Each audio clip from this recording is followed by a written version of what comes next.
Masechet Nida, résumé du Daf Kafmet. La Gemara avait ramené une machloket entre Rabbi Eliezer dans une braïta, Rabbi Eliezer et Chachamim. Dans le cas où il y a eu un écoulement d'un morceau qui n'était pas trop identifié, et il faut savoir est-ce que la femme elle est méa ou pas. Selon Rabbi Eliezer, elle est théora. Selon Chachamim, c'est même pas un sang de Nida, c'est le sang du morceau. Et la question se pose, mais quelle est la machloket finalement, puisque selon tout le monde elle est théora? La Gemara explique de trois manières différentes. Première manière d'expliquer la machloket, la Gemara proposait de dire, on l'a vu dans le DAF précédent déjà, que la discussion est à savoir, est-ce que lorsque le sang est sorti par un tuyau, est-ce qu'il l'a rentamé ou pas? Et donc, justement, selon Rabbi Eliezer, elle n'est pas tméa. Comme ici il dit quand le sang est dans le morceau, alors elle est théora, parce qu'il y a une séparation, il y a une chatita entre le sang et le corps de la femme. Selon Rachamim, par contre, que toute la raison pour laquelle elle est théora, ce n'est que parce que c'était pas un sang de Nida, mais un sang du morceau. J'entends de là que si c'était un sang de Nida, alors elle aurait été tméa, même s'il y a une chatita et qu'il y a le morceau qui sépare entre le sang et le corps de la femme. La Gemara repousse cette explication en disant non, on pourrait dire autrement. On pourrait dire que selon tout le monde, si le sang est sorti par un tuyau, elle est théora. Ici, il s'agit que le sang n'était donc pas dans le morceau, mais à l'extérieur du morceau, dans des fentes. Et la discussion elle est à savoir, est-ce que c'est un sang de Nida ou pas? Et donc, la question elle est justement à savoir, est-ce que dans ce cas-là, je dis que c'est un sang de Nida et qu'elle risque de le voir de cette manière-là, ou pas? Troisième explication, donc Rava lui aussi repousse la machloket en question. On ne peut pas dire, on n'a pas de preuve de dire qu'ils sont en discussion à savoir est-ce que le sang qui est sorti par le tuyau l'a rentamé ou pas. Ici, on pourrait expliquer la machloket d'une autre manière, en disant comme ça. Il est clair que c'est un sang tahor. Il est clair que ce n'est pas un sang de Nida. Mais la question se pose, est-ce que quand un sang tahor a traversé la matrice, le sang lui-même, il est tamé, oui ou non? Donc, selon Tanakama, selon Rabbi Eliezer, qui est le Tanakama, elle est théora.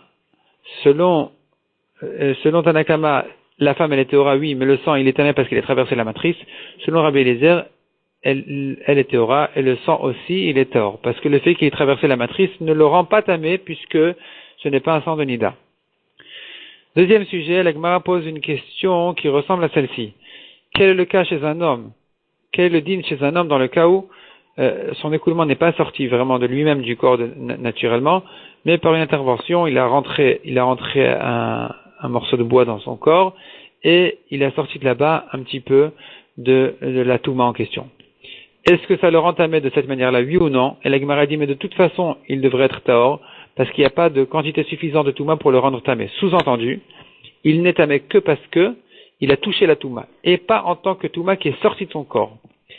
Et donc, il faudrait donc qu'il y ait une certaine quantité minimum, puisqu'il n'est tamé que en tant qu'une touma qu'il a touchée, alors que si c'était une touma qui était sortie de son corps, il aurait été tamé même sans quantité minimum, même avec un machéou, un tout petit peu, il devrait déjà être tamé. Et la Gemara, elle en arrive de là à traiter le cas d'un Zav qui devait compter les Shivanekim, et qui pendant ces Shivanekim a vu cette Toumat Keri, cette Toumat Chirvat Zera, qui est notre Touma, et on a dit là-dessus que ça perturbe son compte des Shivanekim, il aura perdu un jour. Et il faut savoir pourquoi est-ce qu'il a perdu, puisque ce n'est qu'une Touma qui est une Touma qu'on considère comme une Touma de l'extérieur, qui ne l'a que touchée, et il faudrait comprendre aussi pour quelle raison il n'a perdu et pour quelle raison il a perdu qu'un seul jour. Et donc la Gemara explique que je considère que dans cette Touma-là, il y a un mélange de Toumat Ziva, qui effectivement est une Touma qui est sortie de son corps, contrairement à la Toumat Keri que je considère qui n'est qu'une Touma de toucher, une Touma comme si c'était une Touma de l'extérieur, pas comme une Touma qui est sortie de son corps. Et puisqu'il y a un mélange de Ziva, ça fait que d'une part, il aura perdu, ça va perturber son compte de 7 jours, mais d'autre part, puisque finalement, c'est pas que de la Ziva, c'est un mélange, alors il n'aura perdu qu'un seul jour. La Gemara ensuite pose une nouvelle question. Le sang du Nida qui est sorti en état solide, en état coagulé, sec, est-ce qu'il l'a rentamé, oui ou non? Et La Gemara dit dans le cas où l'écoulement était liquide et ensuite ça a coagulé, il est clair que ça l'a entamé. La question se pose dans le cas où c'est sorti en état sec. Est-ce que ça l'a entamé, oui ou non? Et la Gemara veut prouver de notre Mishnah qu'effectivement, elle devient tméa, même dans cette situation-là. La Gemara ensuite raconte que tous les écoulements bizarres qui sont cités dans la Mishnah, ils existent pour de vrai, comme la Gemara ramène une braïta où effectivement il y avait deux histoires. Une fois, il y a eu un écoulement d'une forme de croûte qui sont sorties. Une autre fois, c'était des poils. Et la raison pour laquelle ça peut être tahor dans le cas où ça ne s'est pas ramolli dans l'eau, comme on a dit dans la Mishnah, elle les met dans de l'eau tiède, explique la Gemara. Et la Gemara demandera aussi est-ce que c'est 24 heures ou il suffit de 12 heures. Mais en tout cas, si ça se ramollit, c'est du sang, elle est tméa, sinon elle est théora. Pourquoi elle est théora? Parce que ça peut être une plaie dans son corps qui a fait donc ces croûtes de sang, ou bien les poils rouges. Tout ça, ça peut être expliqué par une autre raison que du sang de Nida. Et donc c'est pour ça qu'on le vérifie dans l'eau. Si ça ne s'est pas ramolli, alors elle serait théora. Ensuite, nous avons encore deux cas dans la Mishnah. Premier cas, c'est le cas où elle a fait une fausse couche, mais c'était des formes de poisson. Là-dessus, on a dit elle est théora. Et la Gemara se demande, mais selon Rabbi Yehuda, elle devrait être tméa. Puisque Rabbi Yehuda dit si c'était un morceau qui est sorti, alors elle est tméa, parce que je dis que ça témoigne que sa matrice est ouverte. Or, la matrice, à chaque fois qu'elle s'ouvre, il y a du sang qui sort. Alors la Gemara elle ramène là-dessus une discussion. Est-ce que c'est ça la raison de Rabbi Yehuda? Que Rabbi Yehuda qui a dit dans la Recha que quand la matrice est ouverte, il y a forcément du sang qui est sorti, et donc chaque morceau qui sort la rend tamée. C'est la preuve qu'il y a aussi du sang qui est sorti, même si le morceau lui-même n'est pas de la touma. Ici aussi, on devrait dire selon Rabbi Yehuda qu'elle est tméa, même si c'est une forme de poisson qui n'est pas considérée comme un accouchement. Ou bien je dirais que non, que Rabbi Yehuda il a rentamé dans le morceau parce qu'il considère que le morceau lui-même c'est du sang.